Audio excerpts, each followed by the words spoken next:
Well, I have two young boys, both in elementary school, ages of 7 and 9. I spend a lot of time being a father and parent between soccer practice and hockey. On a personal level, in terms of hobbies, I enjoy golfing, playing tennis, and traveling. Those are kind of my passions. I'm from the Lansing area, so I grew up in East Lansing and graduated from one of the local high schools. Eventually went on to Michigan State.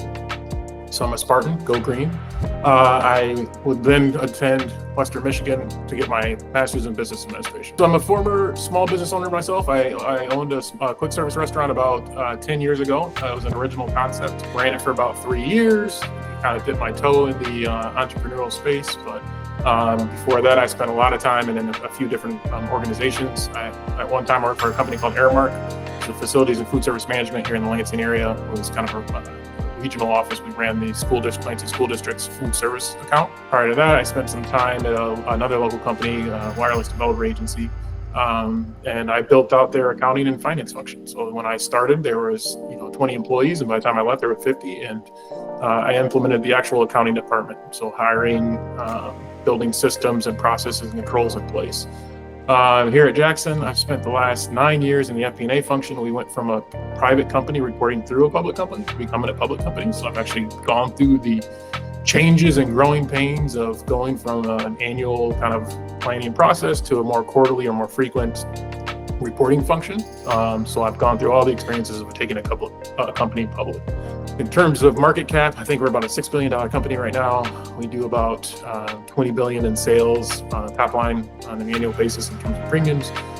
We compete in the retirement space, services space, where we provide variable annuities and fixed index annuities and RILA-like products. So I've been entrepreneurial my entire life. I've gotten to the entrepreneurship through acquisition space in the last 3 years. I've always been, or have had the desire to run or own my own business. Started something where I owned my own small business when it was a quick service restaurant, and I know what it took to build something from scratch. But this approach, I think, offers the most benefit with the least amount of risk in terms of you already have something established, clientele and base.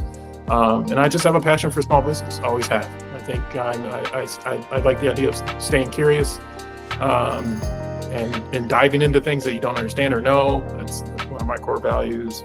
I think day one, my approach is learn as much as possible, right? So I think day one, whatever opportunity I acquire, it's learning both the culture, the organization, all the things that make it tick and make it go, and immersing myself, spending the first 6 months to a year really understanding and knowing the business. And then I think my second step after that would be what are the levers of growth, right? What thing can I add value, or what can I bring to the table, and the changes that I might need to implement or enhance to the opportunity itself. I think those are kind of my first two main focuses.